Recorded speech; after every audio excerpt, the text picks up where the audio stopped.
Olá, boa tarde a todos. Bem-vindos ao quarto seminário de investigação permanente da AIM. Temos aqui connosco hoje dois dos vencedores dos prémios AIM deste ano, 2023, a Helena Cordeiro Oio e o João Monteiro e a Filipa Rosário. A Helena Cordeiro Oio, portanto, ganhou o trabalho de melhor estudante desculpem, ganhou o prémio de melhor trabalho de estudante de pós-graduação, assim é que é, com o título de Two Models of Iberian Women's Access to Silent Cinema. E o João Monteiro e a Filipa Rosário coordenaram o livro O Quarto Perdido, do Motel X, os filmes de terror português, e ganharam o prémio de melhor coletânea de textos. Vamos começar pela Helena Cordeiro Oio, que nos vai presentear com a sua palestra sobre o título em questão. Helena, como se diz em inglês, the floor is yours. Gostaria de começar por agradecer ao Sérgio Bordalo a apresentação, aos meus colegas Filipa e João estarem cá e, é óbvio, a todo o AIM pelo prêmio, que realmente foi um grandíssimo honor para mim.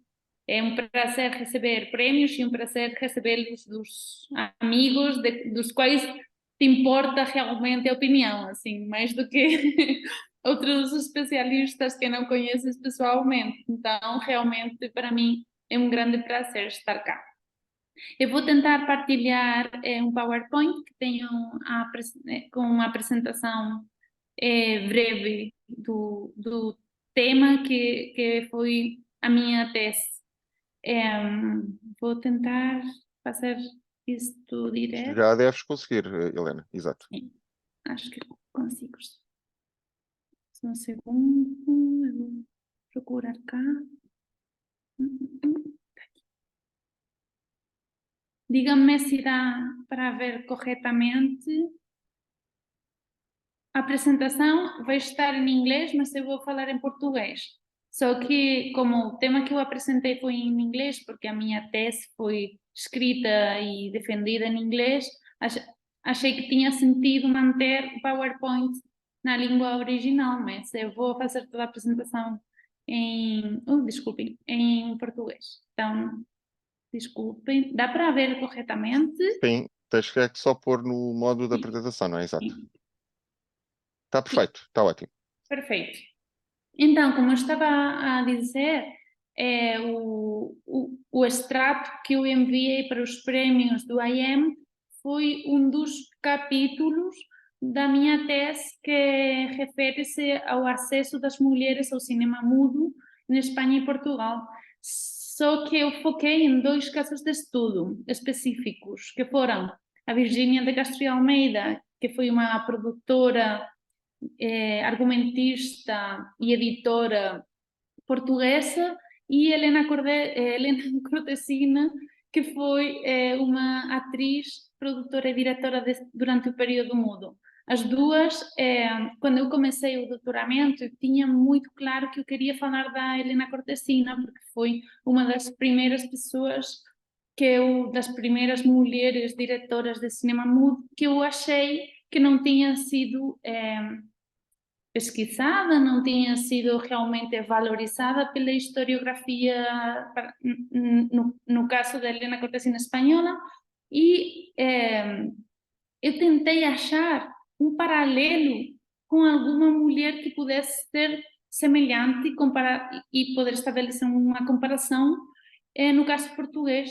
E qual foi a minha surpresa quando eu comecei essa procura, né, no início, vendo o doutoramento, há já 6 anos, que eu achei a Virgínia de Castro e Almeida e achei que eram dois casos magníficos para serem comparados, porque realmente tem muito, vocês vão ver, né? Tem muitas semelhanças, mas também tem imensas diferenças. Então, foram dois casos que foram realmente um presente, um achado, os dois. Não conhecia elas previamente, mas no momento que eu consegui procurar mais, saber mais sobre as vidas delas, foi realmente muito rico para o meu percurso e acho que muito rico também para as histórias nacionais e internacionais ibéricas do cinema mudo. Não só desde uma perspectiva feminina, feminista, por causa de serem duas mulheres, mas também para a própria história do cinema, porque realmente uma história do cinema que esquece ou não procura ou não sabe nada sobre a função que as mulheres tiveram na construção do cinema, são histórias que falta metade da história, né? Porque são metade das pessoas que estiveram envolvidas em diversas funções. Esta vai ser uma das coisas que eu vou querer falar brevemente, né? E tendemos a focalizar só em posições muito criativas, onde muita responsabilidade nas histórias do cinema, né? Diretores, produtores, argumentistas, mas quando abrimos o espaço de representação, quando abrimos o espaço de presença na história, vemos que tinha muitas mais pessoas envolvidas que não eram só uma figura bastante homogênea de responsabilidade, né, que o homem branco heterossexual que é o herói que sempre acaba por ser o foco e objeto de estudo muitas vezes das histórias do cinema nacionais. Então, esta é a estrutura da minha tese. Eu dividi a tese em 3 partes. A primeira foi os desafios historiográficos, conceptuais e metodológicos que eu tinha achado durante a minha pesquisa. Nessa primeira parte, o que eu queria era complexizar, fazer mais complexa as razões mais complexas, as razões pelas quais as mulheres não tinham espaço, não tinham tido o espaço que eu achava que deveriam ter tido nas histórias do cinema nacionais. Além da explicação mais simples, mais lógica, né, que pode ser a misoginia da historiografia no geral, dos historiadores no geral, né? Mas eu queria complexizar essa razão. Eu achava que, pronto, isso está lá, pode estar lá, mas tem muitas outras razões, muitos outros desafios que a pesquisa de mulheres que trabalharam no cinema mudo apresenta. Então, esses desafios, esses problemas que eu achei na minha própria pesquisa, no meu próprio percurso, são aqueles que eu dividi em 3 categorias: historiográficas, conceptuais e metodológicas.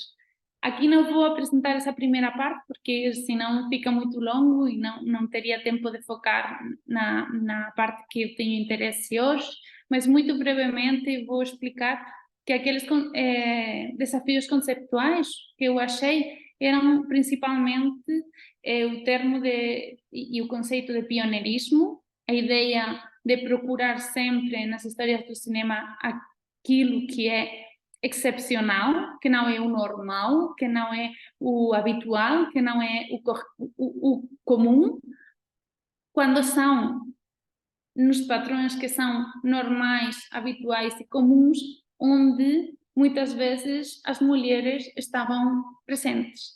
Não nos casos excepcionais, como diretoras, produtoras, guionistas, mas nos casos mais comuns, como poderiam ser, por exemplo, jornalistas que estão a escrever sobre cinema ou, em muitíssimos casos, editoras que estavam a fazer o trabalho de edição dos filmes e montagem, né? Então, essas figuras que são menos brilhantes, num sentido heroico da palavra, no sentido de excepcionalidade, são aqueles que acabam por estar mais ocultos. Depois disso, também quis problematizar o conceito de mulher como um conceito que parece homogêneo, que parece essencialista de alguma forma, né? Só que realmente, no caso dos meus 2 casos de estudo, podem ser introduzidos de uma forma estratégica nesse conceito de mulher, porque de facto sofreram aquelas limitações que as mulheres sofriam no começo do século XX, querendo fazer cinema, né? Alguns dos casos dos desafios metodológicos foram a ideia do cinema nacional, as fronteiras, como o limite de pesquisa e de ação das pessoas que acabam por inscrever-se nas histórias do cinema, quando no cinema mudo o mais habitual era ter trajetórias e profissões que eram internacionais, que cruzavam essas fronteiras geográficas.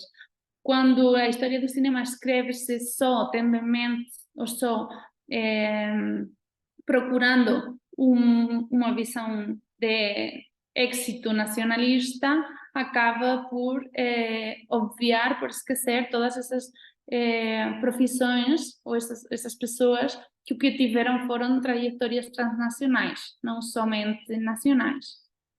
Depois também o meio artístico também como uma coisa estanca, como uma coisa fechada, né? Quando olhamos as histórias do cinema, estamos a olhar principalmente para o cinema, isso tem sentido, né? Só que, de fato, durante o cinema mudo, as trajetórias, outra vez, eram intermediais. A maioria das vezes não eram profissionais de um só meio, não eram profissionais só do cinema, eram profissionais que, como vamos ver, tinham percursos que passavam pela literatura, pelo palco, pelo teatro, pelas artes plásticas, e o facto de esquecer todas essas outras conexões que o cinema tem com as outras artes desde o começo, o que faz é reduzir o impacto que, no meu caso, na minha tese, essas mulheres tiveram nas histórias culturais, porque de fato talvez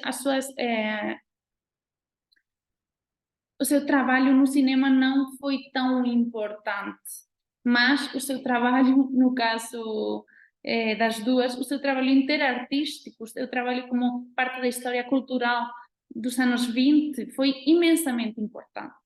Então, essa é que é a diferença entre ter uma visão que foca unicamente no cinema como meio isolado ou focar no cinema como meio interartístico, que atravessa outras artes e outros meios.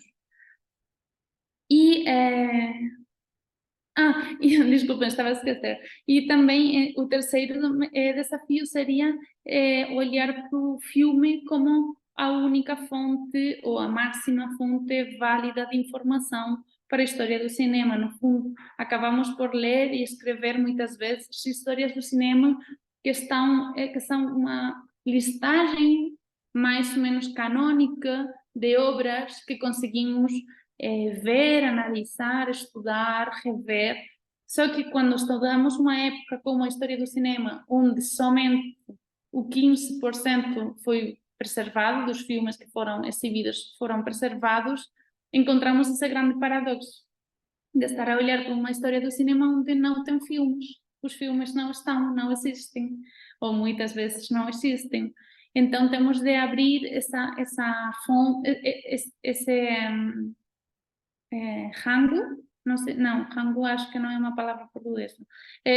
As fontes, temos de olhar para fontes plurais, que vão além da textualidade, que pode ser imagens, fotografias, todas as fontes que são de papel, que estão ao redor do filme, argumentos, guiões, contratos, críticas nos jornais, muitas outras fontes que dão muita mais informação no caso do cinema mudo, que é o próprio filme. Dito isso, o que eu vou apresentar hoje, isso foi a parte 1. A parte 2, o que eu contava era realmente as carierografias, o que eu chamava carierographies,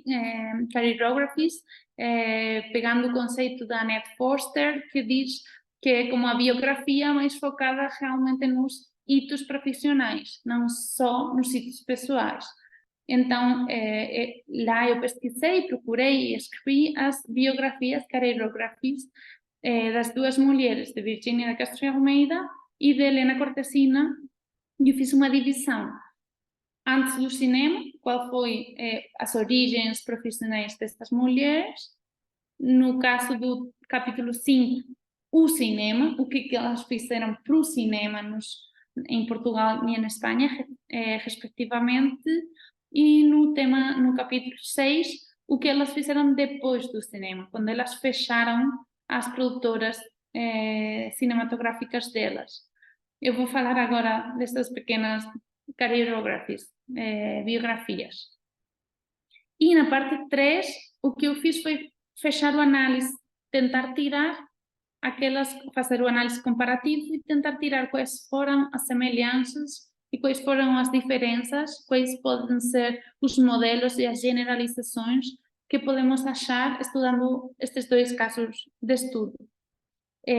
O que eu apresentei para o prêmio foi realmente o capítulo 7, que é The Two Models of Iberian Women's Access to Silent Cinema, no qual eu apresento 2 modelos de acesso.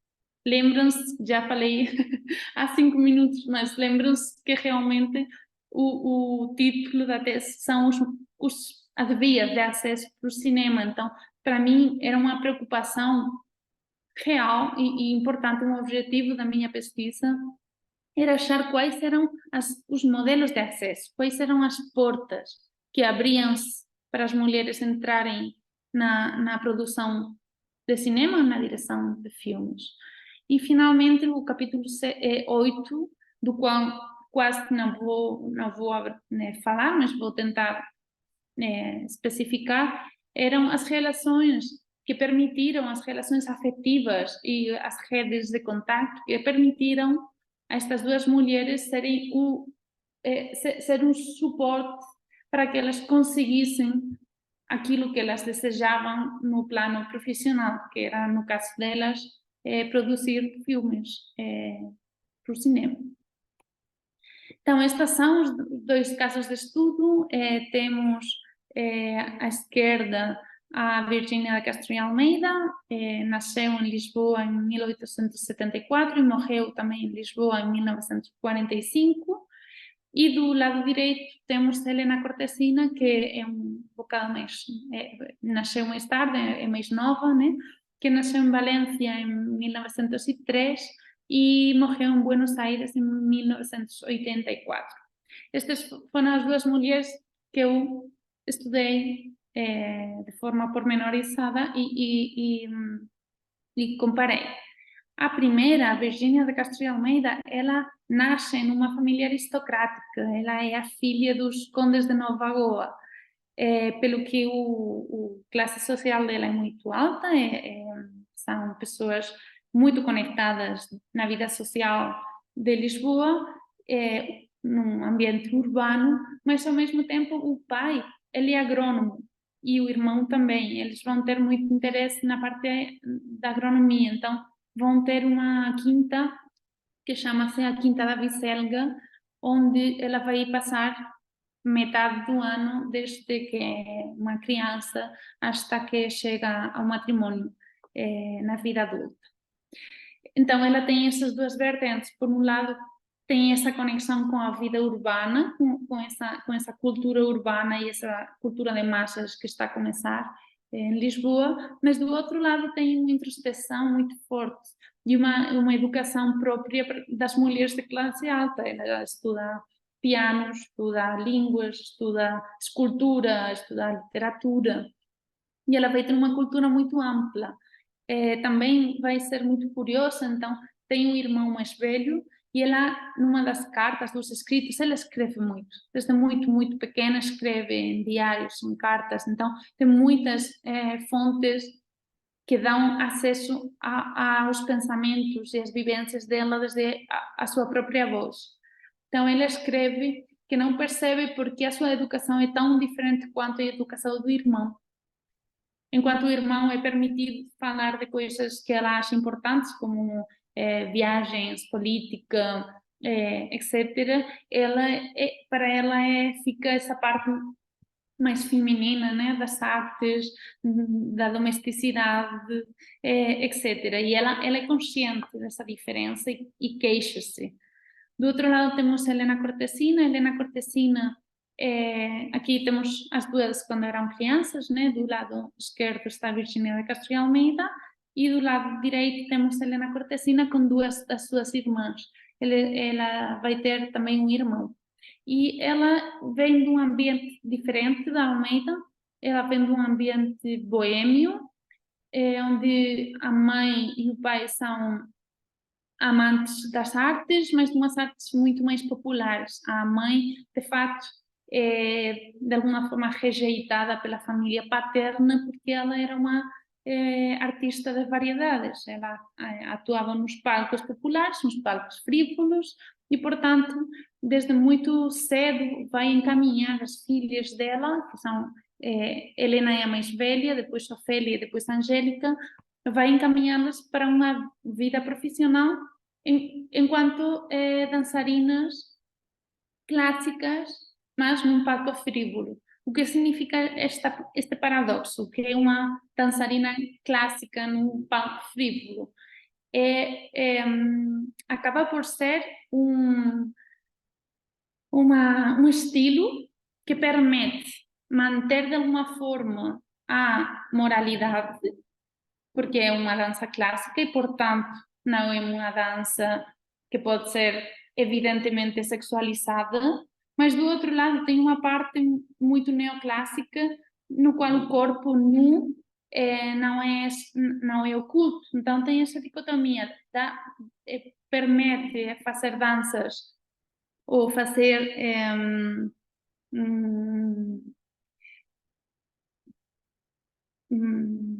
números que brincam ou que estão no limite entre o erotismo e o respeito.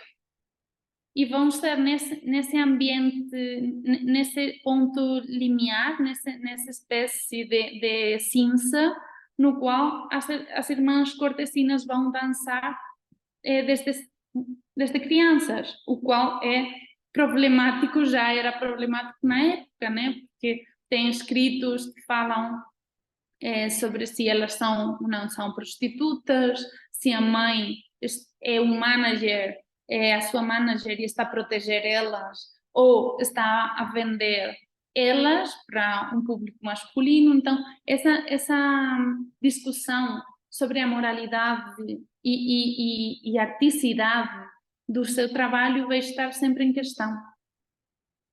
Aqui temos também duas cenas, duas imagens delas, quando são um bocadinho mais velhas, né? Temos a Almeida, que está na Quinta da Vicelga, como eu disse, e já começa a escrever livros que no começo estão destinados para crianças. Começa a escrever literatura infantil e também livros de recomendações para mulheres. Como eu devo educar os meus filhos? Como eu devo governar a minha casa? Vai ser esse gênero de livros que ela vai começar a escrever, mas que aos poucos vão permitir fazer que ela ache um espaço respeitável na literatura portuguesa. Do outro lado temos o que eu falei, né, dessas danças clássicas da Helena Cortesina, que permitem ela ter este tipo de roupas, né, muito sugerentes, mas ao mesmo tempo manter uma referência à Grécia clássica, que, por exemplo, vai ser muito evidente no caso dela colocar o H à frente do nome dela. O nome dela no registro é Helena sem H, mas ela desde o começo vai colocar o H no começo para conseguir fazer essa conexão, né, sobre a Grécia clássica, da qual ela simula ter uma herança artística, né? O que elas vão fazer? Como eu disse, Virgínia de Castro e Almeida já é escritora, é uma escritora que está também a escrever nos jornais, e ela começa a ter certo respeito na literatura. Do outro lado, Cortesina vai estar a dançar nos espetáculos frívolos, mas vai virando para um teatro um bocadinho mais respeitado. Entra numa companhia, que é a Companhia de Martínez Sierra, que é uma companhia que popular, mas ao mesmo tempo já não são variedades, já é teatro. Em 1920, Helena Cortesina vai protagonizar um filme de José Butch que chama-se La Inacessível. Vocês podem ver a imagem na direita, na parte superior direita. Ela vai ser a protagonista do filme e o filme vai ter bastante boa crítica, bastante boa recepção por parte do público. Vai ser um filme moderno, uma produção grande, com um bom orçamento, e ela vai virar bastante famosa. Nos jornais vão escrever ela recomendações como que não se deixe influir por más recomendações e que deve continuar no cinema, não deve ir para o teatro, não deve ir, sobretudo, para o estrangeiro. Não deve aceitar contratos de França, não deve aceitar contratos dos Estados Unidos, porque ela vai ser a próxima e a boa estrela espanhola. Então, ela consegue bastante sucesso. No ano seguinte, isto vai ser em 1920, em 1921, ela vai fundar a sua própria produtora de cinema, que vai chamar-se Cortesina Films. E ela vai fazer a produção de um filme que vai chamar-se Flor de Espanha. Aqui temos o único frame de nitrato que preserva-se do filme na Filmoteca Espanhola, que está na parte inferior. Essa é a única materialidade do filme que ainda pode ser vista e tocada, né? Não tem, depois tem imagens fixas promocionais, mas não vai ter mais nada do filme. Então, essa parte de Flor de Espanha vai ser difícil analisar quanto sucesso teve de facto ou não. O que sim está preservado vai ser a partitura, o que é muito interessante porque dá bastante informação sobre o próprio filme. Por exemplo, tem os violinos devem entrar no momento que o casal briga, por exemplo, né? Então, lá vai ter informação sobre a própria trama do filme, que além das imagens, das próprias imagens. Vamos ter de fazer um exercício de imaginação, né? De especulação, de como é que isso se materializou em imagens, de facto. Do outro lado temos Virginia de Castro e Almeida, em 1922, vai criar a sua própria produtora, que vai ser Fortuna Films, com a qual vai produzir 2 filmes. O primeiro vai ser A Sereia de Pedra, que também não está preservado, não temos mais do que imagens promocionais na imprensa, e o argumento escrito. E do outro lado vai ter Os Olhos da Alma, no ano seguinte, em 1923. Qual vai ser a questão com Os Olhos da Alma? Que não só temos o filme preservado na Cinemateca Portuguesa, mas temos várias versões do filme preservadas na Cinemateca Portuguesa. Isso abre um novo debate sobre como os historiadores temos de enfrentar a originalidade dos filmes, sobretudo na época muda, né? Qual é o original? A versão francesa ou a versão portuguesa? Qual é o filme que as pessoas viram, os espectadores viram na época? Isso ainda está por resolver-se, nem eu consegui, nem por enquanto essa investigação foi feita. Aqui tem as 2 versões. Cinemateca Portuguesa tem, as 2 versões são diferentes, tanto na extensão, nos intertítulos, inclusive na montagem, na própria edição é diferente. Por exemplo, na versão portuguesa tem muito mais foco na parte folclórica e no ambiente, no cenário, porque é filmada em Nazaré. Vai ter mais protagonismo o espaço, e na versão francesa vai ter mais protagonismo o triângulo amoroso, a própria trama melodramática da história de amor. Então, isso também é interessante, na minha opinião. E depois temos uma novelização, que é um livro que escreve-se baseado no filme e que é diferente as duas versões do filme. Então, ainda trianguliza e dificulta ainda mais o conhecer o que foi o que as pessoas viram em 1923.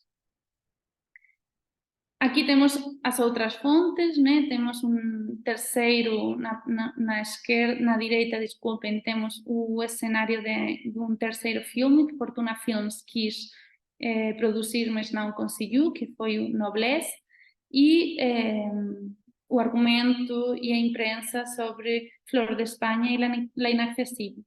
Isso porque eu mostro estas imagens, porque realmente eu acho que é fundamental ver como é necessário, é preciso abrir a categoria de fonte primária, abrir o foco na historiografia do cinema, fugir, sobretudo mudo, e fugir do filme como fonte prioritária, como fonte hegemônica, né? As duas produtoras vão fechar em 1923, tanto Fortuna Films como Cortesina Films, e vai ser não só por causa, porque na história do cinema nacional, espanhol e português, tem-se falado muito sobre o fracasso delas, como elas fracassaram na sua intenção de ser diretoras de cinema. E eu discuto muito essa ideia de fracasso, porque a minha hipótese e a minha conclusão, de facto, é que realmente o cinema foi um passo mais na carreira profissional com objetivos que vão muito além do cinema. O cinema nunca foi o passo final, nunca foi a meta delas. O cinema atuou como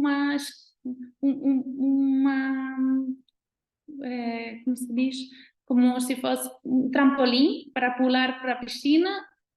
Trampolim é a palavra? Não. Qual é a palavra? Sim? O trampolim para... Pode ser trampolim, Helena. Trampolim. Plataforma. Também. O meu portunhol, desculpem. Para... A prancha é a palavra. Prancha? Acho que sim. A plancha para pular para outros lugares, para conseguir outros objetivos, né? Então, isso é que vai ser o grande sucesso delas. As duas vão conseguir os objetivos que elas tinham com o cinema, que não era só o cinema em si mesmo, como arte, como poderia ser atualmente, né? Claro que as duas queriam ganhar dinheiro, isso não duvido, né? Mas não deixaram de conseguir objetivos muito concretos que eu vou mostrar agora, né?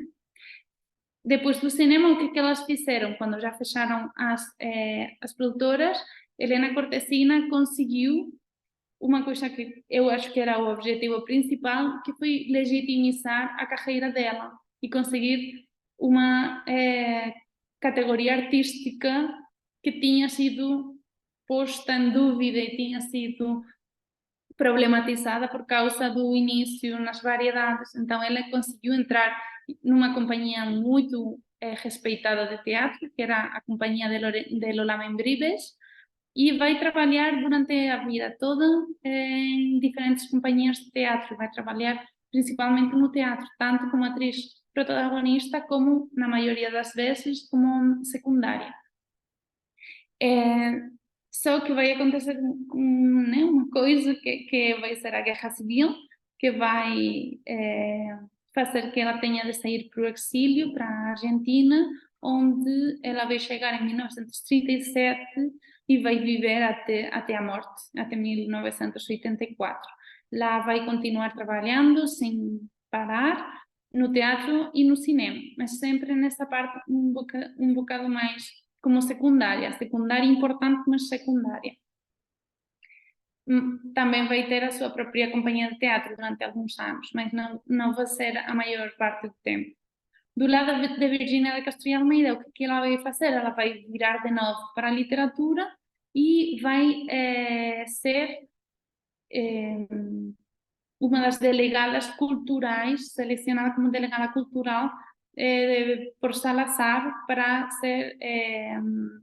representar Portugal na Sociedade da Liga das Nações, na Sociedade Cultural, acho que é, e o Instituto Internacional de Cooperação Intelectual da Liga das Nações. Então, ela vai começar a ser uma representante de Portugal em âmbitos internacionais, porque ela falava perfeitamente português, desculpem, português-francês e um bocado de alemão. Então, ela vai ser representante de Portugal e vai ser contratada como uma escritora propagandística da história de Portugal. Vai escrever várias histórias da história imperial portuguesa e das conquistas. Vai virar essa representante de um passado melhor português, né? que tentava voltar a pôr-se a popularizar-se, realmente. Vemos aqui, Almeida é a única mulher do júri, de um júri de um prémio literário, em 1936, todo por homens de letras muito conhecidos, muito importantes, e eu amo essa imagem porque ela é a única que está a dar risada, né? A única que rompe, que quebra essa imagem tão estática, tão séria, né? Dos homens sentados à frente da mesa. E do outro lado temos a Cortesina, esta aqui, não sei se dá para ver, é a mulher que está a olhar para frente, que vai estar com o namorado, o marido dela, que vai ser Manuel Fontanals, um cenógrafo, e vai estar com os amigos na última imagem que conserva-se da geração do 27, geração do 27, de escritores antes da Guerra Civil, antes da morte de alguns deles, como García Lorca, ou do exílio da maioria deles. E para mim é uma imagem que é paradigmática de onde ela chegou, qual era o objetivo realmente e para onde o cinema permitiu que ela fosse depois dos inícios no palco frívolo. Por que eu ponho estas imagens tão familiares? Porque a Fortuna Films, a produtora de Virginia Castro e Almeida, vai estar formada por ela, mas também pelos filhos dela e também por um amigo próximo dos filhos dela. Por outro lado, Helena Cortesina, a produtora Cortesina Films, vai estar formada por ela e a família dela, a mãe e as irmãs. O que isso dá-nos para ver? O que isso dá para concluir? Principalmente que essas mulheres usaram as redes familiares e de amizade como suporte para conseguir aceder a lugares que eram pouco acessíveis para mulheres que poderiam ter estado sós e nesse caso sem um apoio familiar e sem um apoio de amigos e amigas não teriam conseguido fazer cinema sem nenhuma hipótese. Então, os dois modelos de acesso que eu identifico para tentar finalizar já a minha apresentação, que eu acho que estamos já no tempo, vão ser, por um lado, Virginia de Castro e Almeida vai vir desde a literatura e vai ser com fins pedagógicos e com fins de promoção de uma ideia nacionalística e moral de como devia ser a sociedade portuguesa. Então, o cinema, o que vai ser uma ferramenta de divulgação, de difusão, uma mais. A literatura que ela fazia estava destinada a divulgar essa ideia que ela tinha de como as massas portuguesas deviam ser, como tanto no âmbito da pedagogia e da visão nacional o que devia ser a sociedade portuguesa no começo do século XX. O que vai fazer o cinema para Virginia de Castro e Almeida vai ser uma janela muito mais popular, muito mais aberta, muito mais acessível, muito mais democrática para conseguir enviar uma mensagem que ela queria que chegasse às massas. Nesse sentido, eu coloco aqui como Carmen Bela Corazzo. Carmen Bela Corazzo vai ser um caso espanhol muito semelhante ao caso da Virginia de Castro e Almeida, que também trabalhou durante o cinema mudo. No caso de Helena Cortesina, o cinema para que vai servir? Vai ser exatamente uma plataforma de conseguir o controlo sobre a carreira profissional dela. Uma carreira que começa com críticas muito fortes pelo lado da masculinidade, né? Essas críticas que eu falei sobre se ela era ou não era uma mulher moral, uma prostituta ou não. O cinema vai servir para retomar o controle da narrativa. Ela vai virar uma estrela, ela vai ser uma estrela de cinema e ela vai conseguir, mediante a produção do seu próprio filme, fazer o projeto que ela queria fazer. E depois, essa limpeza, né, da fama, do nome, vai permiti-la aceder ao teatro e a âmbitos culturais muito mais reconhecidos. Então, nesse sentido, o cinema realmente cumpriu a função, ou cumpriu o objetivo que as duas tinham. Por isso, eu ponho em causa a ideia de fracasso. Fracasso para quem? Para quem? Fracasso desde que ponto de vista? E eu acho que isso é uma das mais importantes conclusões que eu tenho na minha tese e que eu tentei explicar aqui nesta apresentação. Tenho muito mais, eu escrevi aqui, eu fiz aqui uma pequena história para o futuro, né? Que é uma espécie de constelação de diferentes mulheres que tiveram diferentes funções, diferentes trabalhos dentro do cinema mudo. Aqui temos Virginia de Castro e Almeida, temos Carmen Bela Coracho, temos Emilia Castelo Branco, Helena Cortesina, temos, desculpem, Lisa Romero, Brunilde Judis. Temos várias mulheres que trabalharam em diferentes funções, como atrizes, como produtoras, como escritoras e como diretoras, que foram, como vocês podem ver pelo esquema, o menor número, né? Aquele como diretoras. Então, o que eu tento argumentar é que se abrirmos o que consideramos a história do cinema, e se abrirmos a visão que temos sobre o que é êxito, o que é fracasso, o que é importante contar, acharíamos muitas mais mulheres para serem tidas em conta nas escolas de cinema e nas histórias de cinema no geral. E no caso que eu me interessa mais nas histórias do cinema ibérico, né? Pronto, muito obrigada pela atenção e eu estou disponível para perguntas, comentários, sugestões. Obrigado, Helena. Se calhar deixávamos isso para depois da apresentação do João e da Filipa, não é? Que é para concentrar a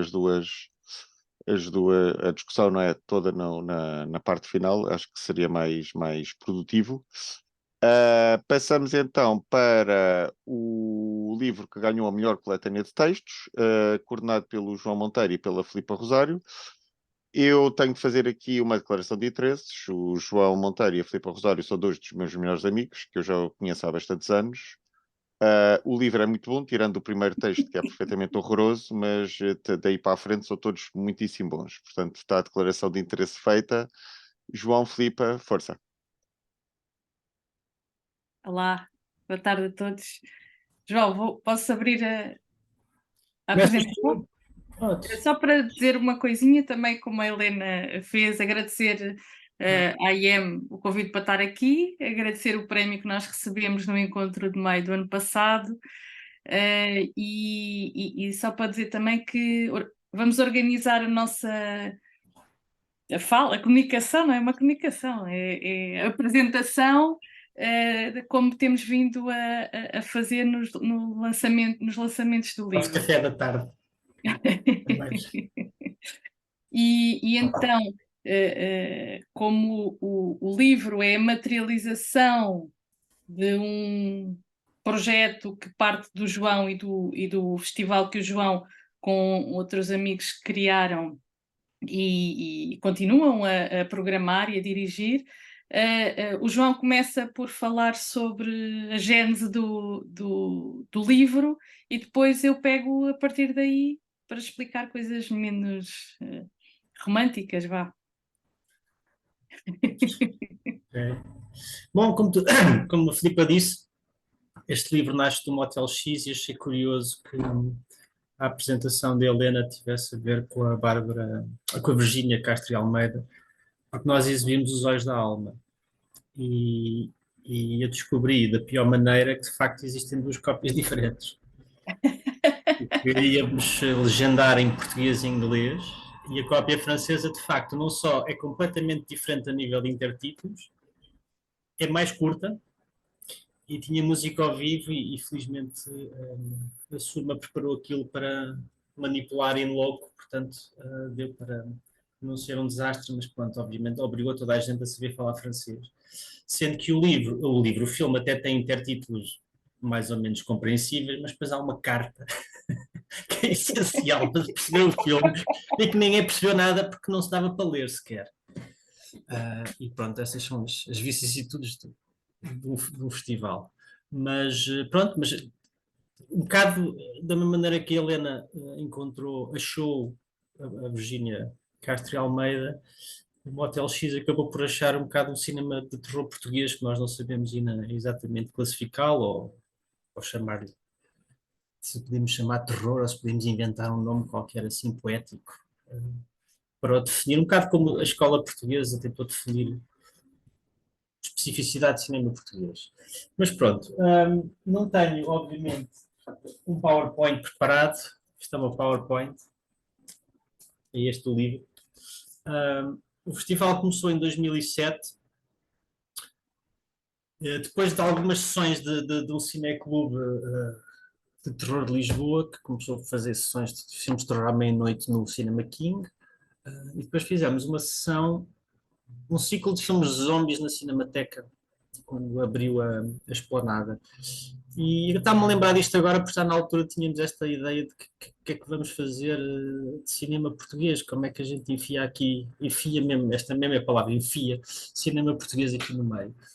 Havia a curta do Filipe Melo, I'll See in My Dreams, que era relativamente recente na altura, mas esse não era um filme propriamente, ou seja, havia esse problema que era um filme passado em Portugal, mas não era. Podia dizer que era um filme português, era um filme português porque tinha pessoas portuguesas a trabalhar nele, mas toda a influência e a linguagem fílmica era, obviamente, baseada em filmes norte-americanos e franceses, franceses não, italianos principalmente. E então é curioso, porque o cinema português em Portugal não é visto em prisma nenhum género, mas no estrangeiro é exatamente ao contrário. E acabámos por programar o Ossos do Pedro Costa neste ciclo, porque lemos nos Caias do Cinema e coisas do género, que havia uma influência do A Noite dos Mortos-Vivos, do Jorge Romero, e principalmente da I Walk with a Zombie, do Jacques Tourneur, que são dois clássicos do cinema terror. Fiquei tipo, incrível, quem foi em França pode dizer tudo, ninguém é castigado, é incrível. Deixa-me só salientar uma maravilha que é, tu estás a falar destas coisas e teres uma sirene atrás como som de fundo. Eu achei super pertinente. Pá, sabe, eu vivo em Lisboa, pá. Lisboa é o... Eu não vou dizer nada, mas tive que abrir um bocadinho a janela de qualquer maneira. Agora não posso interromper porque é pouco profissional e eu iria até ali fechar a janela. Portanto, continuando. O festival, obviamente, começa e nós não temos cinema português para mostrar. Fizemos esta brincadeira com o Ossos. Chegámos a receber e-mails de pessoas a dizer o Ossos, porque o Ossos. E já na altura tivemos que justificar e achámos que devíamos ir à procura deste, mas não sabemos exatamente por onde começar e, portanto, há uma pessoa que é muito importante e de qual eu, de certa maneira, também a ambição de fazer um livro disto parte um bocado do trabalho dele, que é o José Matos Cruz.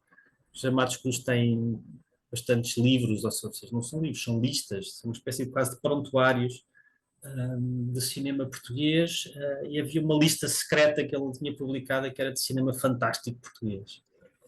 E que veio parar a nós através do António Macedo, que era júri no primeiro ano do Motel X, de contos literários, e era uma lista incrível. Uma lista incrível, nunca tínhamos ouvido falar naqueles filmes, a maior parte deles, e fomos ao Anime pedir carinhosamente que nos deixassem ver estes filmes todos.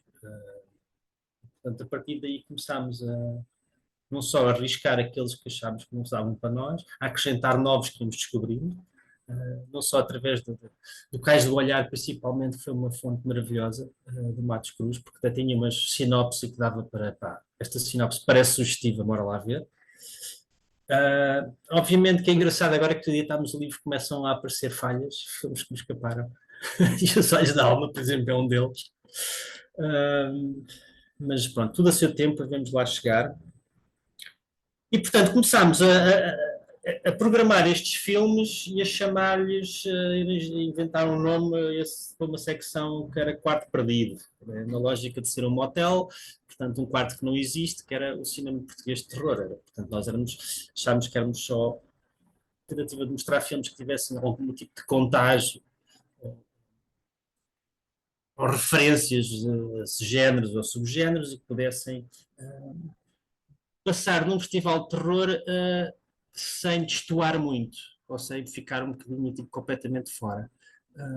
E a verdade é que aos poucos fomos fazendo a coisa, foi crescendo de interesse e chegou ao ponto em que a própria Cinemateca se interessou por esta nossa pesquisa e passou a ser um parceiro mais do que fulcral nisto, porque começámos, por exemplo, a ter filmes que foram recuperados de propósito, recuperados, restaurados, como foi o caso da Caçada do Malhadeiro, que a cópia que exibimos era novíssima, e começámos também, a parte mais engraçada de todas disto é convidar realizadores a virem apresentar os seus filmes na perspectiva de serem filmes de terror na Motel X. E é engraçado porque há uns que ao telefone dizem tipo, o quê? E depois chegam lá, revê o filme naquele contexto e dizem, se calhar tens razão, se calhar até... isso é engraçado porque de certa forma quase também estamos tipo, a reeducar os próprios realizadores para os filmes que eles fazem. Mas isto tem a ver, obviamente, que este problema, ou seja, existe cinema de terror português, tal como existe cinema de terror espanhol, obviamente tem muito menor, com alguma ligação, especialmente ao nível das coproduções, a ligação com a Espanha, mas obviamente que há outras questões que são aqui, não sei se são diferentes, mas não há uma tradição literária de fantástico portuguesa. Existem arremedos, existem tentativas, existem contos, no máximo. O cinema em si, obviamente, durante todo o Estado Novo, não interessava para nada, nem para o Estado Novo, nem para o público português. E o cinema do cinema novo não olhava, obviamente, para o cinema de género como um passo em frente numa lógica de um cinema engajado, politicamente, ideologicamente. E, portanto, sempre foi assim um bocado pecado dizer que este ou aquele filme era terror. E, portanto, passado mais de 10 anos desta secção, mais do que ficar só registado nos catálogos e de algumas pessoas que viram que acharam graça na altura, importava deixar um livro, um objeto que não só serviria para cineastas portugueses interessados em fazer filmes de terror e obviamente que neste momento, no presente, a coisa mudou radicalmente ao ponto do festival há 5 anos consecutivos que estreia mundialmente um filme de terror português. Portanto, já temos material para um segundo livro, se calhar para uma enciclopédia. E, portanto, era dar uma raiz do cinema de terror português, e porque existe obviamente uma especificidade, obviamente, se alguém quiser fazer um estudo mais aprofundado, porque o livro acaba por ser uma lista de filmes, tem uma introdução, obviamente em que nós explicamos os critérios, mas depois convidamos pessoas para escreverem, não vou falar sobre isso, para falarem sobre os filmes especificamente, portanto. E, portanto, eram estes novos curiosos, e de facto, aquilo quando eu vou apresentar o livro, a maior parte das pessoas que mais se interessam são jovens que fazem cinema e que procuram descobrir exatamente essa raiz. Depois também, na lógica de isto poder fomentar novos estudos neste sentido, e novos estudos até acerca de realizadores desconhecidos, da mesma maneira que o trabalho da Helena falava da Virgínia Castro e Almeida, que é totalmente desconhecida. Há também a Bárbara Virgínia, que só fez um filme, e é o único filme de terror durante o Estado Novo, e que nem sequer existe o filme. Temos a Solveig Nordlund, que é um fenómeno também estranho, de luso-sueca, que veio fazer filmes do Ballard, adaptar Ballard para Portugal. Temos a Raquel Freire, que fez um dos filmes mais violentos que existem sobre a tradição académica de Coimbra, e outros nomes que, sei lá, o Norinha da Costa, que fez o Concerto de Anjos, só fez um filme, e é um filme incrível. E alguns cujas carreiras até ficaram de certa maneira marcadas por isso, exatamente por essa escolha temática destes filmes. Pronto, para organizar isto, pedi ajuda, obviamente. Como o Sérgio já disse, eu conheço essas pessoas há muito tempo, e é curioso porque, aliás, eu acho que descobri aquilo do Pedro Costa através do DVD do Ossos, e quem o fez foi a Filipe Rosário, e portanto nós conhecemos todos num centro de formação de profissionais de cinema, chamava-se Atalanta Filmes, agora não sei como é que se chama. E portanto a Filipe... Mas esse Filipe era da Madragoa, não esqueças. Depois acabámos todos na clap, não foi? É por aí. Juntaram-nos a todos. Exato, é por aí. A Filipe já tinha, inclusive, publicado um livro sobre o cinema do John Cassavetes, que era o trabalho dela, o trabalho da vida dela. E resolvi desafiá-la para me ajudar um bocadinho a descobrir pessoas que pudessem escrever para este livro, porque obviamente que não, também não queria pessoas que caíssem aqui de paraquedas e fossem escrever ou não soubessem quais é que são as especificações, ou seja, tens que escrever sobre cinema de terror, tens que escrever sobre este filme dessa perspectiva, obviamente correndo sempre o medo que a pessoa não possa entender, e pronto, ela conhecia obviamente o meio académico, felizmente, e encontramos pessoas incríveis para todos os filmes e para todos os textos, sem ter que fazer nada, sem ser, olha, menciona que é um filme de terror, faz um contexto, portanto os filmes são todos, os textos são mais ou menos uniformes nesse sentido. E pronto, o nosso único erro foi ter convidado um tal Sérgio Bordal de Sá, atrasando o livro ao ponto de a gente nem sequer conseguir... O texto até está fixe, o problema é o tempo que ele demorou a ser produzido. Foi uma parte muito difícil. Mas foi possível. Das notas que eu aqui tirei rapidamente, acho que é tempo para dar a palavra à minha querida amiga Filipa para dizer tudo aquilo que eu não sei dizer. Ainda bem que isto não vai para o YouTube para não ficar perpetuado para todo sempre, portanto não há problema. Nós já fizemos piores ao vivo. E então, para continuar aquilo que o João estava a dizer, quando eu recebo o convite do João para, com ele, pensar, conceber, estruturar um volume, um manuscrito, a partir de um conjunto de filmes já pensado, vocês já me conhecem, fiquei entusiasmadíssima. Eu só trabalhar com amigos fico feliz, ser uma coisa hiperestimulante, que é o foco, melhor ainda. E aquilo, na altura não pensava nesses termos, mas aquilo que acabou por acontecer e eu acho que se calhar isto é o que pode interessar aos investigadores da imagem em movimento, mais do que ao restante público dos lançamentos do livro até agora, que é o que é que a gente pode fazer com um conjunto de dezenas de filmes que não estão arrumados de maneira nenhuma, à exceção do facto de terem sido projetados ou contextualizados por um festival de cinema de terror. E isso levanta, do ponto de vista conceptual, do ponto de vista metodológico, questões espetaculares, porque tem a ver, portanto, o cinema de terror é um género que, como o João já disse, não, por norma não está ligado à produção nacional, portanto é preciso um olhar muito treinado e um à vontade com o corpus, com o conjunto de obras, para conseguir discernir ali, seja lá o que for, que possa ter a ver com aquele tipo com aquele género. E portanto foi uma experiência para mim super estimulante, que não sou, agora estou um bocadinho, mas não sou de todo especialista em cinema de terror, perceber o que é que o género pode. E então daí o ponto de ser muito estimulante do ponto de vista conceptual. E então, enquanto a Helena fazia a sua super apresentação, eu consegui e vou pedir ao Sérgio para partilhar, para me deixar compartilhar a Já tela. podes, toda a gente pode partilhar. Coisa que o João Monteiro não fez, mas eu fiz no instantinho. Deixa Fez o ver. que eu não PowerPoint consigo. Live. Epá, fantástico. E então aquilo que eu aqui tenho, bem, vou só aqui picar, isto é a minha versão de trabalho. Uau. Vou partilhar convosco para a gente ter aqui algo de...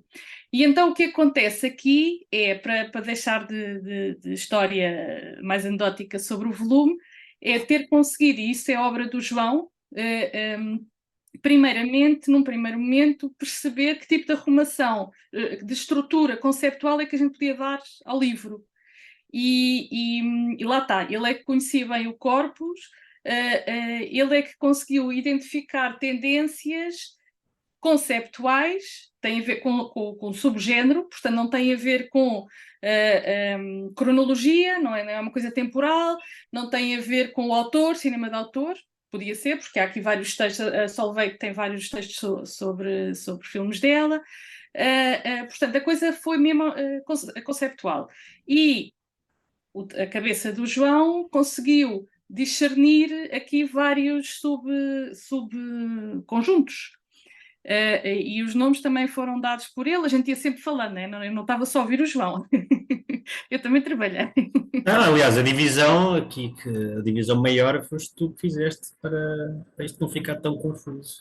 E pronto, e então a coisa foi arrumada desta forma, e por isso é que eu estou aqui a passar o índice do livro, slasher, fantasia, folk... Só dizer que o texto do Sérgio é o melhor título de todos os textos. Adulto para o formal.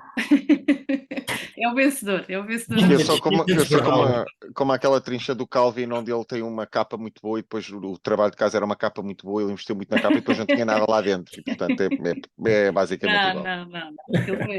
O texto é todo ele muito emocionante, não é só aqui o título. Portanto, e agora calam-se os dois, porque eu perco-me com facilidade, como vocês sabem. O folk, gótico, o musical, sci-fi, o thriller psicológico e o sobrenatural. Mas eu tinha algo, viram? Não deviam ter... e uma das coisas, e um bocado ligando àquilo que o João estava a dizer há pouco, que é como é que os franceses... Agora já não sei a que propósito é que disseste isso. Outra coisa, mas eu vou ao ponto já, que é perceber também esta estrutura, esta arrumação conceptual ancorada no subgénero, veio também mostrar uma coisa que pode ser trabalhada a partir daqui, e eu acho que esta é a segunda grande mais-valia do livro, a primeira sendo fazer algo que não estava feito ainda, e que ainda por cima veio de um contexto de exibição, portanto nem sequer é puramente académico. Nada contra, que é isso que eu faço e adoro, e acho que é muito válido, mas aqui torna-se mais especial porque de facto é este corpus foi potenciado, a potência deste corpus foi efetivada por ter sido projetado e por ter encontrado eco junto do público, que é uma coisa que a Academia geralmente está fechada sobre si mesma. Essa é a primeira. A segunda, outra mais-valia, é o trabalho conceptual e também isso dar origem a que a gente perceba que o cinema não é nacional, o cinema é transnacional, que a matriz de interpretação contemporânea, atual, do cinema tem de ser transnacional, e por isso é que para mim, um filme, agora já não sei qual foi o título que o João tinha dito, mas que tu dizias que não era português, era o All See You in My Dreams. Aquilo também é um filme português. Não é só, mas é também um filme português. E pensando na Solveig, e agora já não sei qual é o outro título que eu aqui tinha visto, isso verifica-se. Bom, isto é, olha, para vocês verem, ainda me entusiasmo a olhar para o índice do livro, e já passou um ano desde o lançamento. Mas então, arrumámos isto desta forma, a primeira secção por subgéneros, a segunda sobre, como aqui chamámos, outras formulações, portanto, alternativas a conjugações diferenciadas que não encaixavam, que a verdade é essa, não encaixavam nos subgéneros, e portanto foram agrupados como filmes televisivos, um conceito extraordinário também aqui da autoria do João, da Lusoxploitation, as curtas e produções estrangeiras em Portugal. Portanto, é outra forma de capitalizar um grupo de filmes que, como eu digo a certa altura, nós dizemos a certa altura na introdução, que não formam ainda um canon, mas têm quase a consistência de um. E isso é o passo seguinte, que é o trabalho que pode vir a sair daqui, a meu ver. Que do ponto de vista científico, eu falo dele, eu sei que eu estive aqui completamente implicada, mas eu sou fascinada por este objeto, por estas razões que eu estou a dizer. Tudo aquilo que pode-se fazer a partir daqui é tanta coisa, que até eu teria vontade de o fazer se não estivesse a trabalhar sobre outras coisas, com certeza. E pronto, então vou avançar. O passo, portanto, tínhamos já a organização, aquilo que fizemos depois foi ver quem é que podia escrever o quê e que tipo de leitura, de interpretação é que, a nosso ver, seria a mais estimulante de conseguir. E por isso combinámos académicos com pessoas que não são académicas, que são cinéfilas, que seja lá por que forma seja, são em primeiro lugar amantes de cinema, não é? Como todos nós que aqui estamos, obviamente. E eu acho que isso também é a terceira força grande do livro, é ter leituras de filmes estava aqui a ver o Vasco Menezes, mas o Tiago Cavaco, que também que não é que é um grande cinéfilo, para dizer pouco sobre ele, e consegue abrir um canal de entrada num filme de Oliveira que é pesadíssimo, estimulando-nos desde a linha, como o Sérgio Bordal, precisamente. Desde o início que nós temos vontade de perceber o que é que vai sair daqui por causa da forma como ele abre o texto. E isso é ótimo. Depois, vejo também, continuando aqui com a minha língua solta, vejo outra coisa que também que já repeti várias vezes e que mas isso já é pessoal mesmo. Como é que eu hei de articular isto? Olha, tem a ver com o facto de o mundo, hoje em dia, de vivermos todos sob um manto quase pré-apocalíptico. E este ser o género que, por definição, trabalha aquilo que se sente quando se vive nesse contexto. E aquilo que é possível fazer quando se trabalham estes temas, a diversidade daquilo que é possível fazer-se quando se trabalha sobre neste contexto, e que é fascinante. É claro que temos o vínculo português, muitos destes filmes são obviamente portugueses, seja, sei lá, estava aqui a ver a Noémia Delgado, a ligação ao mundo concreto, o olhar mais etnográfico, que comanda a visão dela das coisas, que nós conseguimos logo associar a uma certa genealogia da história do cinema português, e ainda bem. Temos o Oliveira, pesadíssimo, que eu adoro, mas mestre, não é? É fascinante ver como as temáticas que o género agrupa conseguem estar presentes numa produção artística que não se rege necessariamente por essa temática. Não sei se me estou a fazer entender, já estou aqui perdida no meu pensamento. Mas de facto é espetacular. E eu acho que estas 4 forças que eu acabo de enumerar tornam este volume estimulante do ponto de vista académico, científico, obviamente, mas também do ponto de vista da cinefilia. Porque de facto estamos aqui perante leituras que já não está à espera que se tenham destes filmes. E pronto, acho que não tenho mais nada a dizer, não me estou a esquecer de mais nada. É um livro que pede uma continuidade, uma continuação, já disse isto ao João várias vezes, porque tem, a nível monográfico, ele é muito forte, ele avança muita coisa nova que não estava ainda fixada, né, publicada, validada, por não estar publicada, do ponto de vista científico, mas que permite fazer muito, e portanto eu espero que alguém pegue nisto e que seja do que for, não estou a dizer fazer um segundo volume disto, estou a dizer mesmo pensar no género. Olha, uma das coisas que eu achei extraordinário também foi no lançamento, na edição do ano passado do festival, a pessoa que veio apresentar, que veio falar connosco foi o Zé Manuel Costa, o diretor da Cinemateca. E ele próprio contava como o João lhe apareceu à frente a dizer: não, isto é cinema de terror. E ele dizia: não, mas isto não é nada, não estou aqui a ver nada de cinema de terror. E ele, naquela sua humildade linda e a generosidade também, em público veio dizer: afinal o João tinha razão. e validado pelo diretor da Cinemateca. E pronto, então é isto, são estas forças todas e que fico muito feliz que a AIM tenha reconhecido e tenha valorizado o livro da maneira que o fez. E pronto, Sérgio Bordal. Ok, obrigado Filipa, obrigado João. Tenho várias coisas para dizer sobre isto, mas enfim, vamos seguir a ordem cronológica.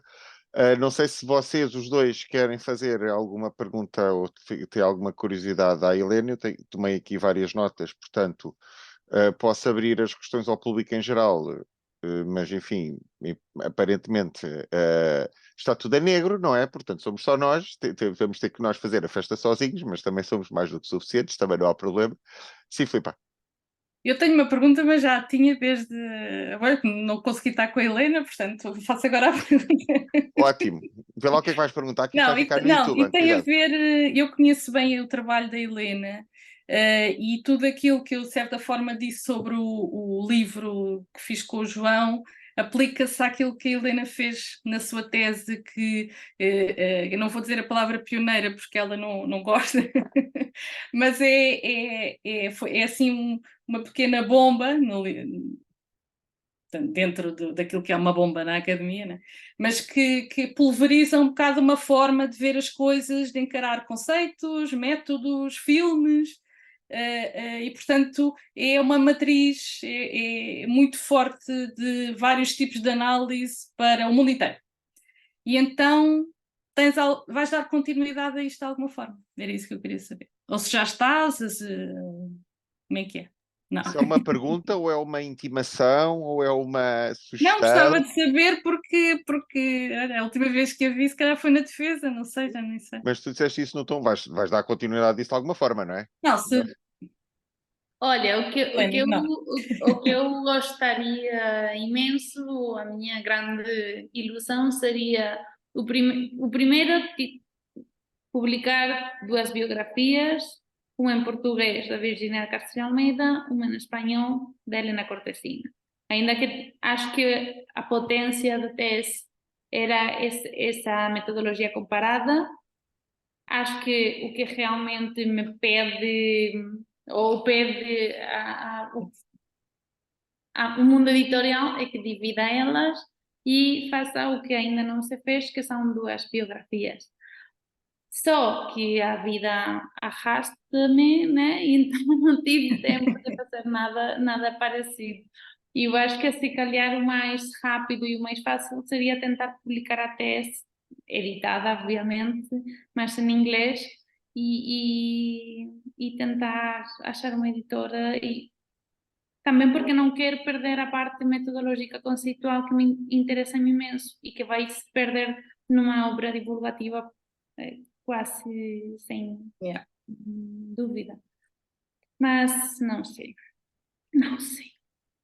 Mas sim, acho que é realmente agora já estava as coisas conceituais sobre quebrar o pioneirismo, blá blá blá blá, está contra tudo o que está a ser feito. E agora mesmo tem em Valência uma exposição e uma publicação que saiu sobre Helena Cortesina baseada na minha investigação, aparentemente, mas que o que tem é o foco Helena Cortesina pioneira do cine espanhol. Então, pronto, tem... Yeah. É o que é assim. O nosso trabalho enquanto académicos também é combater um bocadinho estas tags, não é? Que estão estes carimbos que estão já não é como a história da Idade de Ouro do cinema português, que não foi nada, não é? Mas pronto, mas é engraçado enfim, que continuamos esse trilho, não é? De lutar um bocadinho contra as ideias feitas.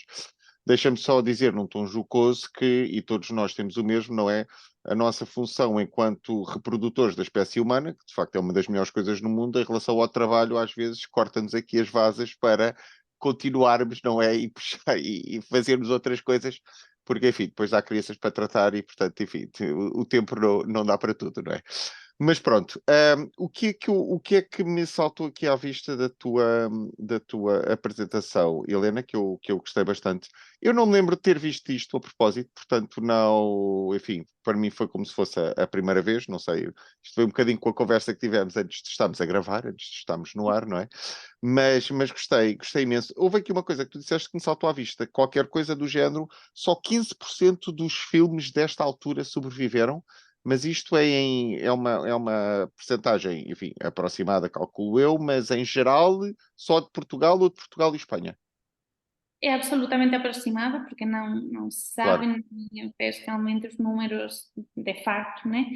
Por acaso em Portugal a porcentagem é mais alta, é maior. Vocês têm a sorte de ter uma produção que não foi muito ampla, mas que é muito bem preservada. A Cinemateca Portuguesa tem, pronto, teve isso entre os objetivos e fez muito bem. Então, a porcentagem não lembro exatamente, mas quem sabe, obviamente, é o Tiago Batista, e ele acho que publicou que era maior. Não sei se estará talvez em volta de 25, é maior do 15. O 15 é um número que habitualmente se diz porque é como se fosse no geral.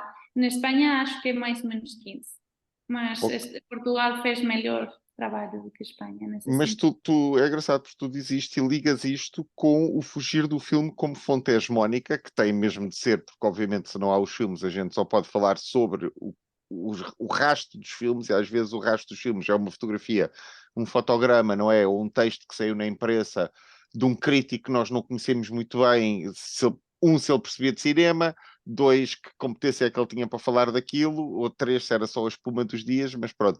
Mas enfim, temos que trabalhar com o que há e às vezes não se consegue fazer outra coisa, mas depois, de facto, achei engraçado esta ideia de fugir do filme como fonte hegemónica, porque às vezes o que se diz sobre o filme é quase tão importante como o próprio do filme, não é? E nós temos muito discurso acerca dos filmes, não é? Por exemplo, um extremo oposto, não é? O Star Wars, não é? Tudo à volta do Star Wars é quase mais importante que os filmes, não é? Tudo o que se construiu à volta, não é? Portanto, fazer o estudo disso também é importante. Nessa altura é ainda mais complicado ir para as fontes da imprensa, porque texto promocional e crítica de cinema era uma coisa só. Tipo, Sim. não tem essa divisão nada clara. Não sabes se foi o texto que a produtora enviou, não sabes se é a opinião do crítico. Então, e além, quando estudas mulheres, tem também essa cultura machista, né, mais do cavalheiro, dos escritores que querem ser cavaleiros com a mulher, né? Então não podem criticar diretamente elas. Então tem isso escrito. Eu vou poupar minhas críticas porque é uma senhora quem fez o filme, então não vou escrever o que eu penso por ter a minha educação, pronto, da época, né? Mas tu também disseste outra coisa que também enfim, não me espantou, mas saltou à vista, que foi tu, portanto, tu dizes que estas duas eram, ou seja, elas fizeram várias coisas na indústria cinematográfica, não é? Tu dizes qualquer coisa como profissionais de vária índole, não é? A minha pergunta para ti era, obviamente, da tua sensibilidade, não é? Isto não é não traz dados concretos e números, enfim, muito precisos, porque é impossível também, se isto existia mais nas mulheres, e a minha tendência é dizer que, a minha primeira resposta é dizer que sim, não é? O meu primeiro pensamento. Se serem, enfim, utilizando uma expressão comum de tocarem várias guitarras ou de tocar vários instrumentos, era mais uma característica feminina de pessoas, mulheres que trabalhavam no cinema do que propriamente homens. Se era isto, se as mulheres eram mais, enfim, tinham maior número de funções. Eu acho que não é tanto pelo gênero, senão pelo volume da produtora,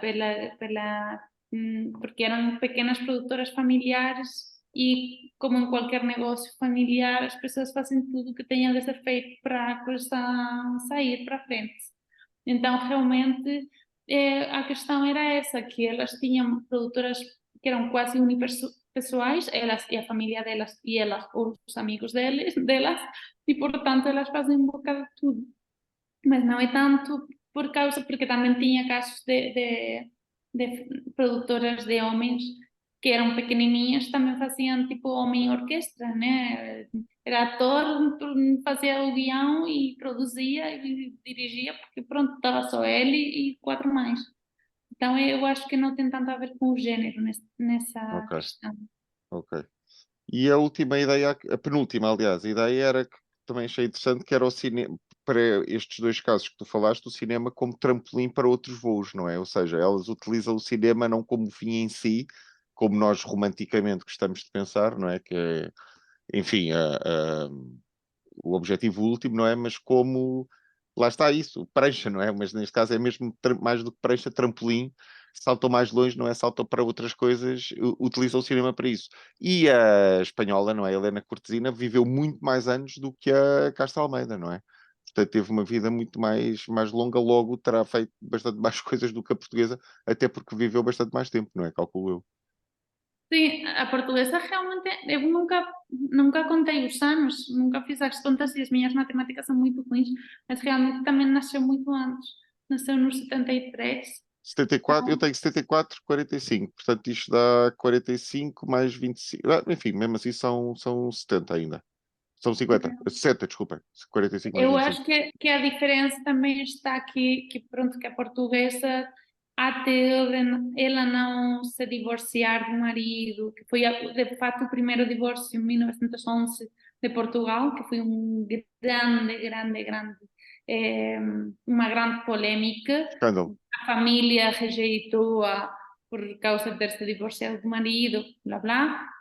Até ela não se divorciar, não conseguiu começar a pegar mesmo na sua profissão, na sua trajetória profissional, de facto. Ainda que já ela tinha publicado coisas antes, mas ela começa verdadeiramente mais tarde por causa disso, porque está a ter filhos antes. Ok. Agora, onde isso liga com a apresentação do João e da Filipa? Achei piada tu dizeres qual é que é o original, não é? Ou seja, que muitas vezes depois das várias versões nós não sabemos qual é que é o original e o João sentiu isso na primeira pele. A minha, enfim, como género de provocação é que provavelmente nem os realizadores saberão qual é que é o original, dado que depois, passado alguns anos, podem sempre fazer, nessa altura não é? Mas hoje em dia podem sempre fazer uma visão, uma versão Redux e mais não sei o quê, e uma visão de Director's Cut, etc. E depois vão juntando coisas e, portanto, provavelmente nem haverá um original primeiro, porque estão sempre a querer refazer as coisas, não é? E isto aconteceu com os Olhos da Alma, João, que, enfim, experienciaste o filme de terror first hand, não é? Portanto, eu calculo a ideia do terror que tivesse sido, de repente estás a projetar uma coisa e depois as legendas não fazerem match com aquilo que tinhas preparado previamente, não é? Portanto, deve ter sido absolutamente... Não, ver as legendas a não entrarem é preocupante, né? Mas depois percebes que de facto, epá, estás noutra era, noutro mundo, não tem nada a ver. E ainda por cima, a cena que não está na versão francesa é uma das cenas mais giras do filme, que é um tipo que fica pendurado no moinho. E é uma cena de suspense com montagem incrível lá, tipo, sei lá, D.W. Griffith, ou Eisenstein, e acho que é isso que mais me surpreende nesse filme, é exatamente o modernismo da coisa. Tipo, não está atrás de nenhuma vanguarda cinematográfica da altura, está completamente em cima, e o ritmo do filme não é de todo aborrecido, não tem nada a ver. E é mais daquelas coisas, o cinema mudo em Portugal é o Leitão de Barros. Pronto, é Maria do Mar, epá. E de repente há Virgínia Castro e Almeida. O meu argumento, de facto, desculpa, João, que eu tenho. Mas eu quero apresentar para o próximo IEM uma apresentação sobre como o Leitão de Barros copiou a Virgínia de Castro e Almeida para Maria do Mar. Vou ser super polêmica. Epá, eu vou marcar lugar na primeira fila, quer ver isso, não é? Eu ouvi dizer, não sei, se cá podes-me confirmar que há esta história também de que a Virginia Almeida terá sido também a realizadora dos Olhos da Alma, mas que terá sido ficado com o nome do realizador francês, que é porque obviamente as senhoras não fazem filmes. Não faziam filmes naquela altura. Só produziam e escreviam. Me desculpem, eu vou ter de sair porque Tá bem. tenho mesmo um compromisso, mas adorei realmente a vossa apresentação e eu adorei a ideia de uma visão tão ampla sobre o que é o terror, né? De fato, os nossos medos são muito heterogêneos, né? E o que nos dá terror realmente às vezes não é o que está categorizado como um gênero de terror. Eu tenho, sei lá, terror a muitas coisas, né? E eu acho que é uma visão muito rica mesmo, muito boa que tenham aberto essa visão sobre o que é o gênero mesmo. Então, parabéns pela Pois, publicação. Helena, desculpa, tenho que pedir desculpa, porque Obrigado. obviamente devia-te ter dado a palavra a ver se tinhas alguma pergunta para lhes fazer, como fiz com eles para ti, mas estava a ti Não tão, faz mal, não tão faz mal. envolvido em Eu ligar eu uma só conversa à tenho outra que muita pronto. pena de sair, desculpem. Isto Tá vai bom, acabar agora. beijinhos. Tchau. Vai, daqui a bocadinho, que eu ainda não acabei. Ainda tenho mais contas Tchau. a estar com vocês. Então, Enfim, só. ainda bem que isto não vai para o YouTube, né? Portanto, está tudo bem. Tu disseste uma coisa que eu achei piada e eu acho, tu, João, que é quase como a tarefa de reeducar os realizadores, não é? Ou seja, do realizador que hoje revê um filme que já não vê há algum tempo e depois acha que outra coisa, que também se liga com aquilo que a Filipa disse do José Manuel Costa, não é? De dar-te razão a posteriori e depois, de facto, há sempre esta possibilidade de ter um novo olhar sobre uma coisa que já se viu 200 vezes, e de facto, quer dizer, eu estaria longe da primeira coisa que me saltaria à cabeça quando disse o Convento do Manuel Oliveira era ser um filme de terror, não é? Mas de facto percebe-se depois ou seja, há ali alguns pontos de contacto. Para além disso, portanto, liga-se a isto, não é? De reeducar os realizadores, obviamente o filme deixa de ser deles, não é? Portanto, o filme tem várias releituras, leituras e releituras, dependendo da diferente capacidade de argumentação de quem as faça, não é? Portanto, eu achei esta ideia muito interessante e, enfim, como disse a Filipa, não é? O Motel X, que começou, nós os três, tu, João, obviamente organizaste, mas eu e a Filipa também tivemos, enquanto colegas de trabalho, na primeira sessão do CTLX no Cinema King, que obviamente vocês saberão Fiz 20 anos este ano. que foi no dia. Já não consigo. Não. Já não consegues? Setembro? Foi setembro? Foi em setembro. Dia 11? Que dia? 11 de setembro? 19 de setembro de 2003. Vantagem de ter uma listazinha onde se consulta estas coisas. Portanto, dia 19 de setembro de 2003 fez 20 anos de uma sessão completamente cheia, e eu tenho que dar aqui um bocadinho de bastidores, nós trabalhávamos todos na altura na Atalanta, e havia algum ceticismo lá dentro sobre quantas 10 pessoas é que vão conseguir se vai conseguir reunir naquela sala, não é? E aquilo estava completamente cheio, foi assim foi uma surpresa para toda a gente. Mas eu acho que este género, por oposição a todos os outros, e este festival, por oposição aos outros, congrega, chama, seduz, a cena do o culto. público vai seduzir sempre, porque precisamente aquilo que tematiza é algo que é transversal e universal, que nunca acaba e que é inato ao ser humano. E portanto, a gente, do ponto de vista assim cultural, aquilo foi um evento, não é? Tipo, eu lembro perfeitamente, e até digo mais, foi com que filme? Foi o Itchy que tu não viste muito, Filipa, não é? Que tu Eu não não, viste, eu não tenho conseguiste medo, ver pronto. muito, não é? Mas eu lembro perfeitamente e não é por ter tido medo, porque tenho vindo a ter sempre medo nos filmes do João. Mas o Itchy Era bem fortinho, é? Tem lá uma Era cena forte. com a língua e uma faca, que aquilo, pronto, enfim. Mas foi um fenómeno importante e assim, e fundador, né, do festival, mas o festival continua a chamar gente cinéfilos, não é intelectuais, não, a palavra é triste, mas a audiência, a fauna, é heterogénea. É heterogénea, e nos outros festivais não é heterogénea. E portanto, isso revela o lado, a dimensão que apela, que é apelativa deste género para todos nós. E é um valor intrínseco em si mesmo extraordinário, extraordinário, e que não há, e não há outro igual. E faz-me confusão exatamente por causa disso, porque é que continuamos com a lenga-lenga do festival de nicho. Não é nicho, é exatamente isso. É uma coisa abrangente, é uma coisa que vai para além do cinéfilo, vai para além do. Tem a ver com a própria É experiência. porque o critério é teórico, não é de números de cálculo eu. É nicho porque é um género. E eu acho que só pode ser por aí, porque até pessoas, quer dizer, há um fenómeno de tipo Comic Con, de seguidores que se envolvem de fandom, né? Tipo, lá a gente encontra isso, em Lisboa, na edição. Eu acho que é extraordinário e acho que é único. Não, além de que vocês fazem, enfim, não conheço profundamente todos os festivais de cinema, mas a cena, acerca do festival e à volta do festival, a cena do warm-up, etc., não há, quer dizer, não vejo assim muitos festivais a ter uma programação de eventos tão diversificada e a acontecer um bocadinho antes do festival, não é? E depois há as extensões, e isso já fazem, muitos deles fazem as extensões durante o ano, enfim, mas pronto, mas pessoalmente aquele warm-up, lá está aqui a mesma questão de ir aquecendo os motores, que de facto todos os anos vocês fazem, e portanto isso foi também, enfim, estimula obviamente a presença de público. Mas o que tu disseste há bocado, João, é uma coisa que me faz um bocadinho confusão, porque, enfim, para mim, na minha cabeça, nós deixámos de trabalhar juntos ontem, não é? E já passaram 20 anos, e entretanto, em 20 anos já pessoas nasceram e já são adultas agora, não é? Portanto, a questão de que tu disseste da malta jovem que te aborda, não é?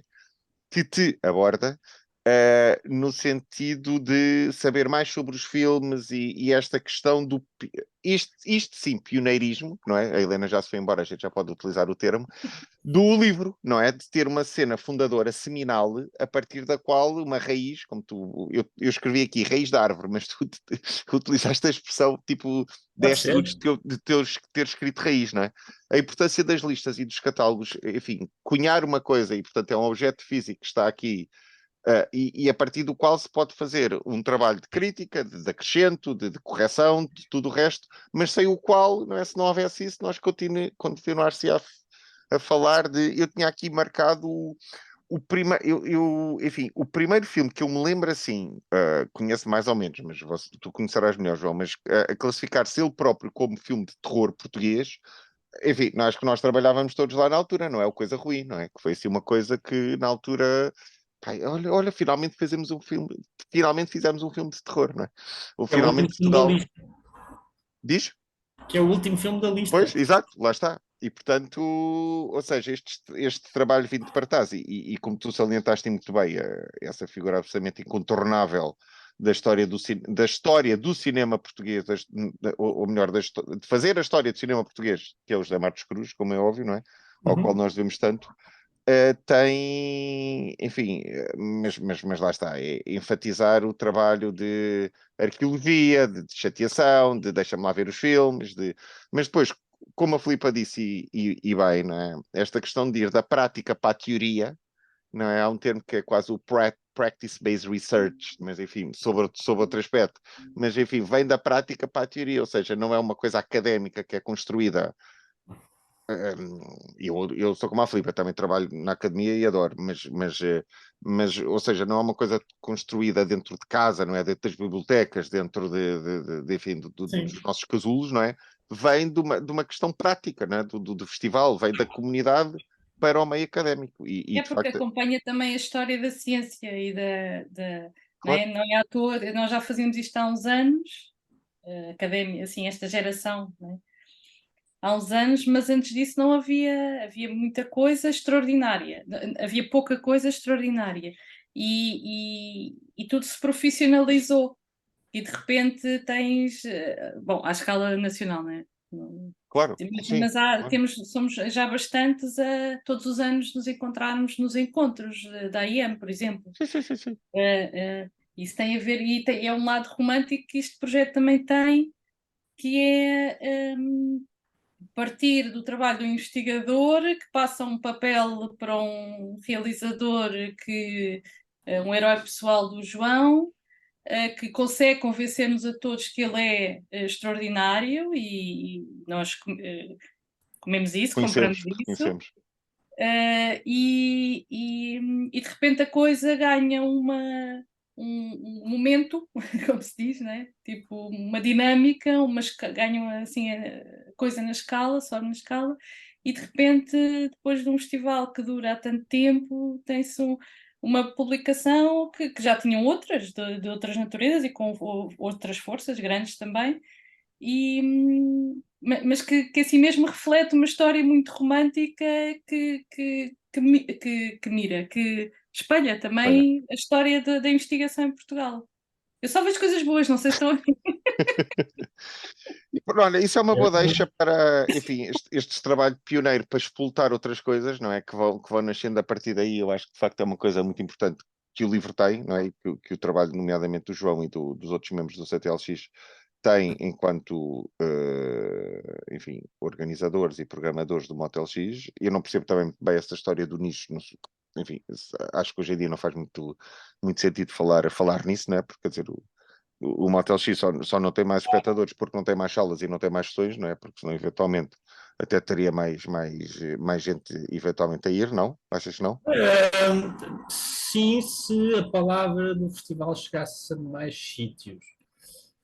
Há um público fiel, há um público novo todos os anos, mas até agora não houve assim uma subida nos últimos tempos absolutamente incrível. Ou seja, era preciso, obviamente, a velha conversa de mais dinheiro para fazer mais. Sim, Mas ainda mas a temos muito vossa. apoio na divulgação. Não fazemos divulgação paga, sem ser, obviamente, nas redes sociais, porque é a forma mais eficaz, digamos assim. Mas sim, talvez Mas aí, a talvez. percentagem da ocupação das salas é muito alta, não é? Portanto, do festival, não é? Portanto, Yeah. Pá, nunca houve uma ação, em quase 20 anos de festival, nunca tivemos que cancelar uma ação por falta de público. é isso. O meu ponto era justamente esse. E, portanto, como a conversa também já vai longa, eu vou pegar na deixa da Filipa de que, de facto, isto merece uma segunda edição, enfim, há novos filmes, há novos olhares sobre os filmes, etc. E se vos posso dar um conselho, como é óbvio, se quiserem pôr a edição cá fora rapidamente, só têm que tomar uma decisão, não é? Portanto, isso aí é muito fácil, não é? Que é, obviamente, não me convidar. Portanto, aí faço aqui uma meia-culpa. O livro podia ter saído há 3 anos e só não saiu por causa de mim. Mas, Claro. mas pronto, só para dizer que foi um prazer ter participado. Fica aqui gravado no YouTube para todo sempre. Mais uma vez, as minhas desculpas pelo atraso do texto. Não fui o último, não é? Tu me disseste, João, não fui o último a entregar. Não, Pronto, e não, portanto não lembro quem foi o último, por não, acaso. eu acho que tu me Não, vale- disseste, mas eu não vou não, dizer aqui, não. Mas portanto não fiquei com o carro vassoura, mas pronto, mas foi um prazer e foi um prazer moderar isto com vocês. E pronto, e agora podemos fechar, encerrar este quarto seminário da AIM, e pronto, isto vai ficar para todo sempre no YouTube e depois, enfim, podemos ter vários comentários depois durante imenso. no YouTube, não é? Espero que sim, das milhares Vamos de pessoas, seguir as redes sociais das isto. milhares de pessoas que vão ver isto, e pronto, e foi um prazer, obrigado por este bocadinho que nos permitiu falar também com a Helena. Tenho pena que não tenha havido mais gente, mas depois, enfim, pode ser que como isto depois vai para o YouTube, tenha uma segunda vida e, portanto, quiçá estaremos aqui depois. Transforma num clássico. Exato, um clássico do YouTube português, justamente. Na altura ninguém ligou nenhuma, mas depois. Ok, então pronto, um abraço a todos, Obrigado. Muito obrigado por obrigada. terem vindo e pronto, vou então parar aqui a gravação. Ok, obrigado a Deus e boa tarde. Adeus.